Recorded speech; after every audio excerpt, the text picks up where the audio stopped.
Swayam Prabha. Digital India. Educated India.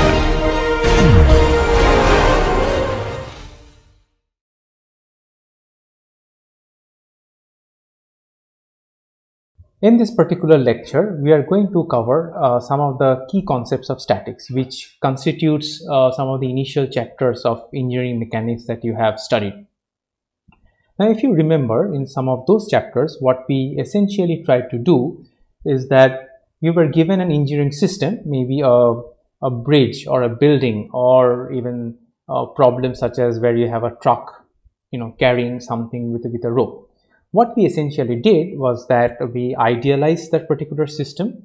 We drew the free body diagrams, right, of the different kinds of forces which are acting, how to best approximate those forces. We applied the equations of equilibrium and we find the reactive forces. Now remember, all of civil engineering is essentially trying to replicate what is happening in reality. So you have a real life problem and we are trying to idealize this to the best of our abilities using toy examples such as beams and columns and trusses and so on and so forth, such that we can apply our mathematical principles, our mathematical equations to these idealized structures. We find the stresses, the deformations, the strains and so on, and we hope that the real structure experiences similar kind of stresses, force and deformation. And that is why it is extremely important to have good idealizations of the real life problems that are there, right? And what do we mean by real life problems? For example, and so as I was saying, that these are the four principles of statics: the idealize, free body diagram, apply the equations of equilibrium, and find the reactive forces, right? Now some real life examples is that I'm not sure if you're familiar with this particular structure. This is one of the oldest structures which is known to mankind, where we have these particular, where we have this is a Stonehenge that you are looking at, right? So this is one of the oldest structures known to mankind, which is in England, right? Now how would you idealize this particular beam, maybe, right? So how I would idealize is that I will probably simply just draw a straight line and apply some support conditions at the two ends, right? Now this particular beam has some weight of its own, a self weight, so maybe an idealization of that one is a uniformly distributed load. And this is again an idealization. Remember, this particular stone that you see, it has different thickness at the different parts of it, maybe, so the load is probably not uniformly distributed, but as a approximation we can use that, right? How about this one? We have a truck over here which is carrying these logs of wood, as you can see, and what I can maybe idealize this simply as I have the left tires, which can be again maybe a roller. Here I also have a roller over here, and I have a uniformly distributed load on top, right? Now you can have, if someone is sitting on one of the logs, you can have a pointed load as well, but you get the idea, right? Now coming to civil engineering structures, this one, as you see, it looks like a cantilever. You have this building where you have the different units maybe sticking out of this particular building. So how do I idealize this particular system? I can simply have one particular end that is fixed, right? And this portion which is sticking out like this, I can have that as something like this. It has its own self weight, and inside these rooms there may be people, which may be these different point loads which are acting on this projected beam that is there, right? Some more examples. For example, if you take a look at this seesaw, I am sure several of you, when you were kids, you have probably done this seesaw, right? So what we have over here is that you have a beam, right? You have this particular beam that is there, and you have two people which are sitting over here, and the beam is supported by a fulcrum over here, about which you have this seesaw mechanism that is happening, right? So if you were to idealize this system, this is again simply a beam over here, and you have this particular fulcrum, right? And you have two loads of this boy and this girl who is sitting over here. And remember, now this thing to remain completely in the horizontal, the weight of these two members who are sitting on either side of this particular seesaw must be equal, right? We'll come back to this particular problem later. We'll see this problem again when we are studying about bending, but right now we're just focusing on some of the fundamental concepts of statics, right?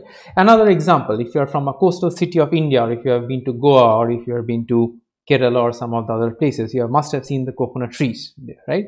So how do we idealize this particular system? This can be idealized simply like a cantilever. Again, you have a cantilever, right, which has a fixed end over here, and this cantilever has uniformly distributed load, which is the self weight of, acting vertically down, self weight of this the branch of the coconut tree, right?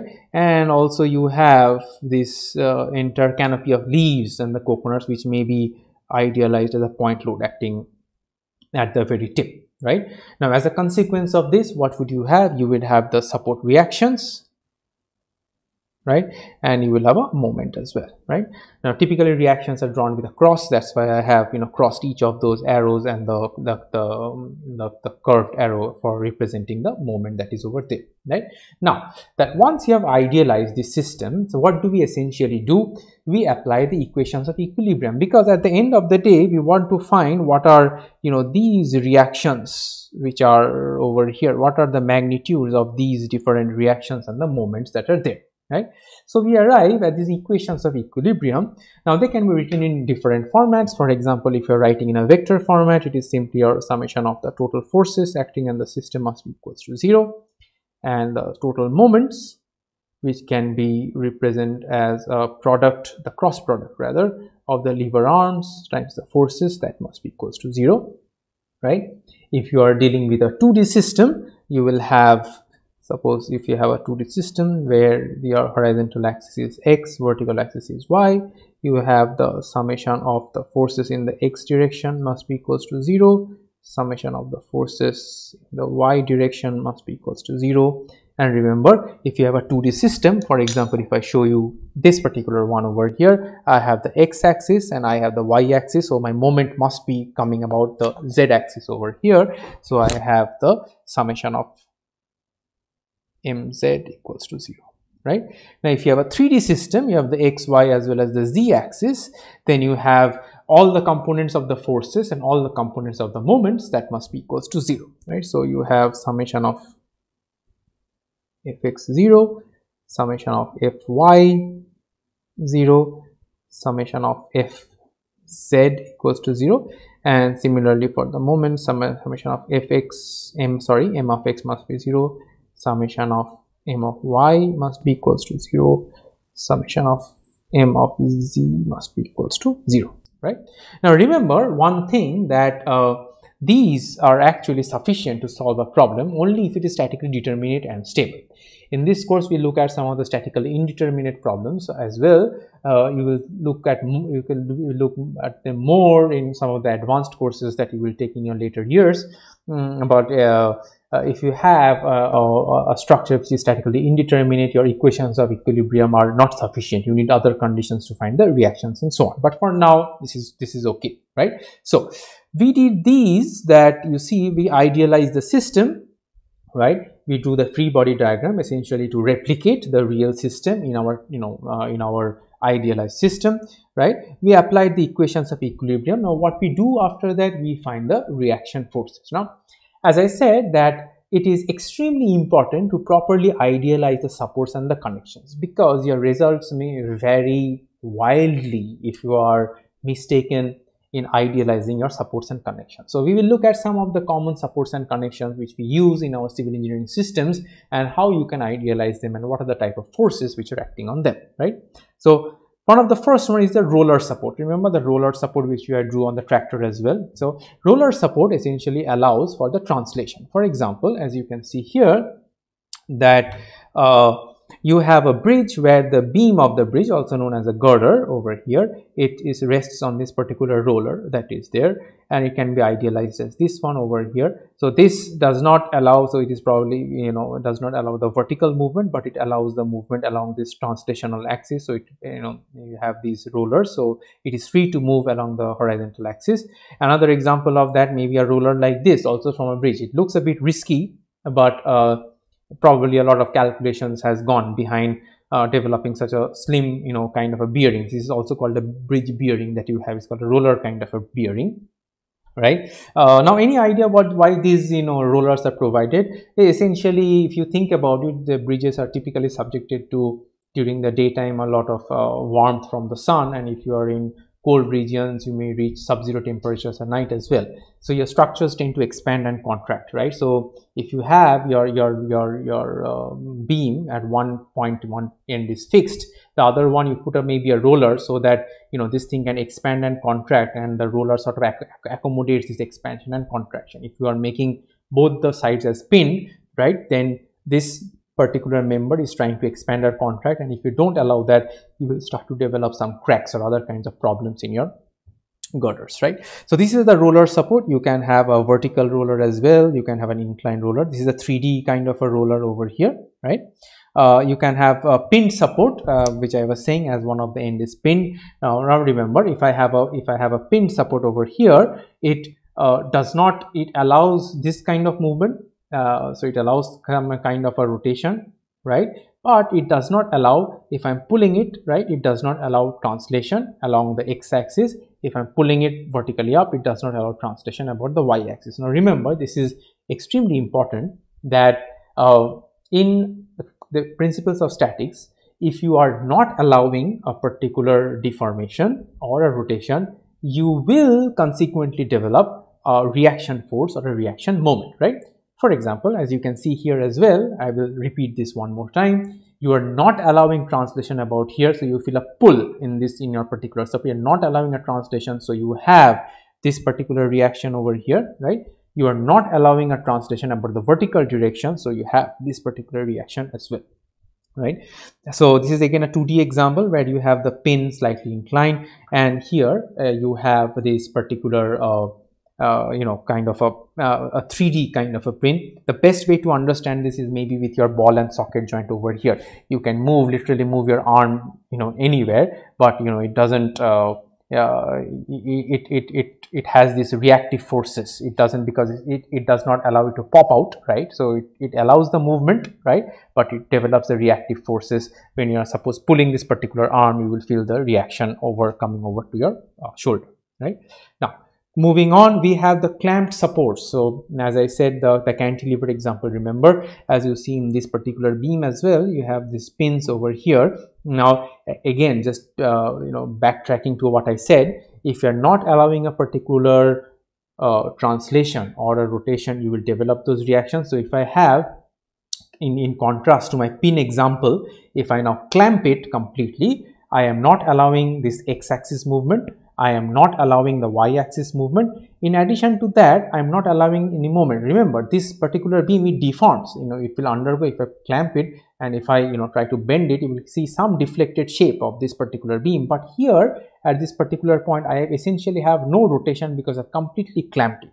Now since I am not allowing any rotation, what will I develop? I will develop a consequent moment. Remember, here I had restricted the movement around this direction, so I am developing a reaction. I am restricting the rotation also, so I will develop a moment. So essentially, to restrict the translations, I have Rx and Ry, and also I have a restricted particular moment as well, right? You can have a 3D kind of a clamp support as well, similar to the 3D pinned or the 3D roller support, right? You can have a sliding support where it is it's kind of a fixed connection, but if you allow vertical moving up and down over here, so that is idealized using these rollers. You can have other kinds of fancy supports like the elastic support or the spring support. Now these are kind of prevalent in nuclear power plants, where you have equipments which are resting on this spring support. So when in an earthquake or something happens, that you are not rigidly connected and you don't get damaged, you have maybe some leeway to move around, right? You can have rotational springs as well, which allow for some amount of rotation. It is not completely clamped, so maybe it is loosely clamped. So loosely clamped, you have some kind of flexibility which is going to allow some kind of rotation about this particular point over here, right? Now you can have a pin connection. Now remember, this pin connection is different than a pin connection, right? The pin connection, for example, if you take a look at this beam over here and over at this particular point, you have the pin connections over here, whereas this is an internal pin. This is what I mean by a pinned connection. So maybe I will write it over here. So this is an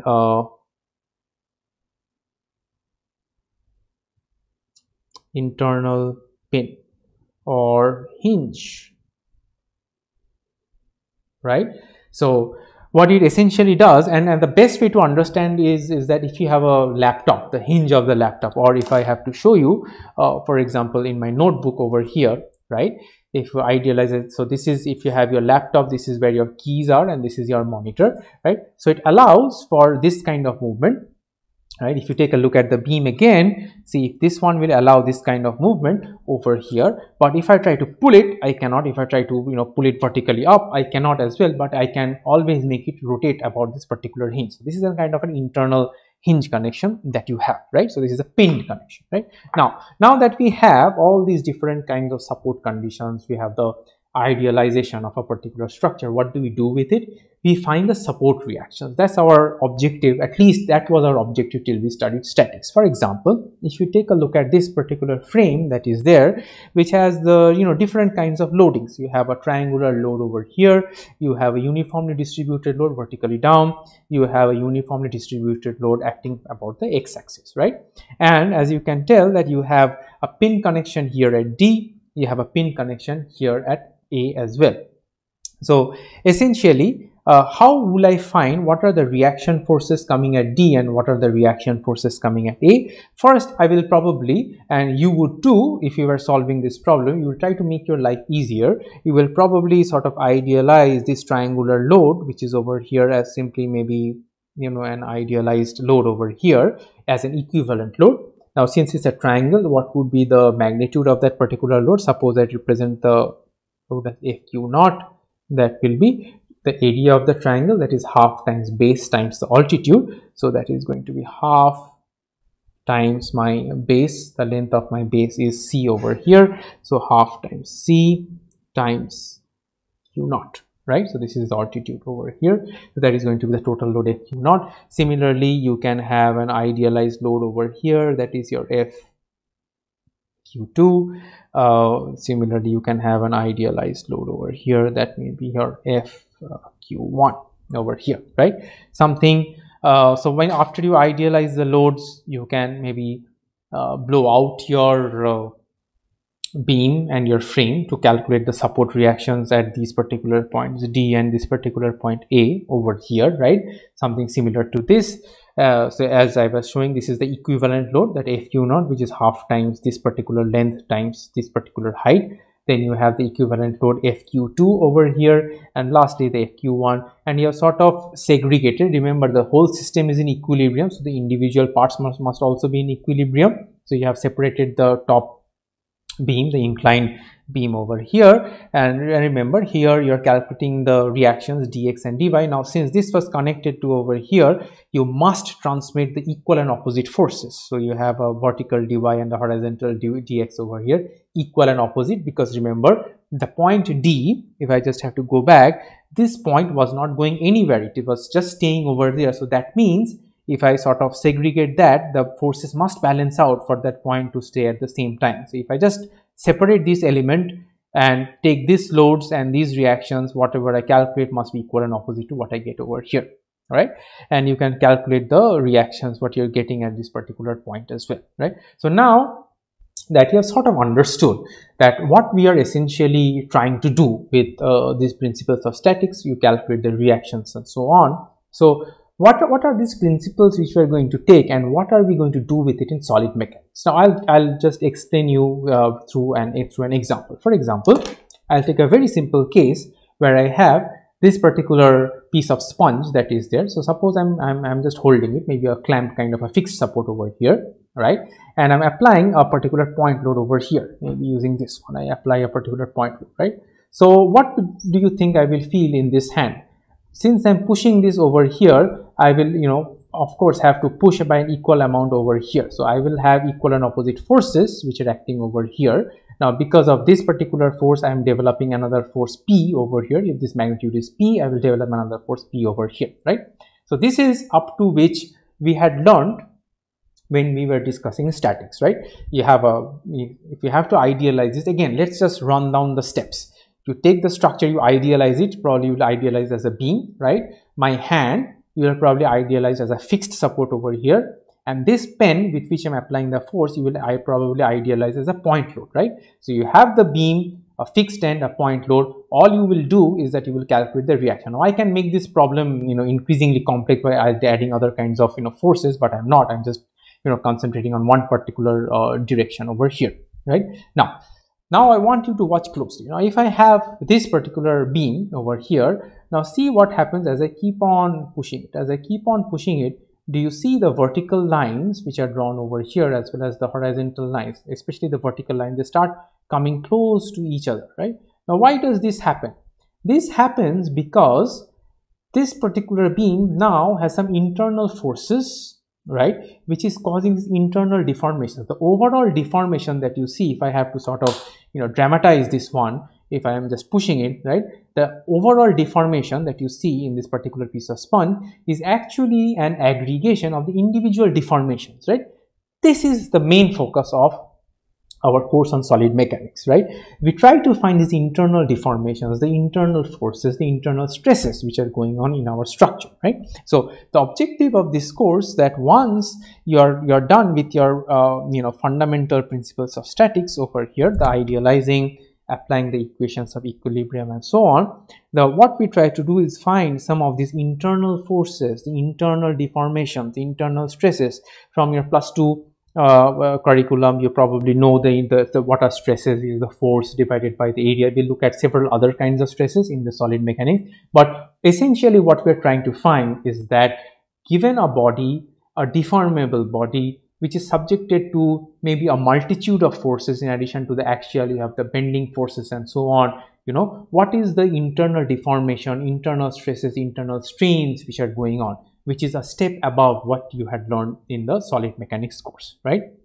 So again, just going back to this particular example, what we are trying to do again is that we are trying to find these internal forces, these internal shear forces, internal moments which are acting in your structure, to find the internal deformations of the frame. Until now, when you had studied statics, you were just focused on calculating the reactions and we were done with it. But now we are trying to find what is going on in the inside of the body, how much is the body going to deform, what are the kind of stresses the body is particularly subjected to, right?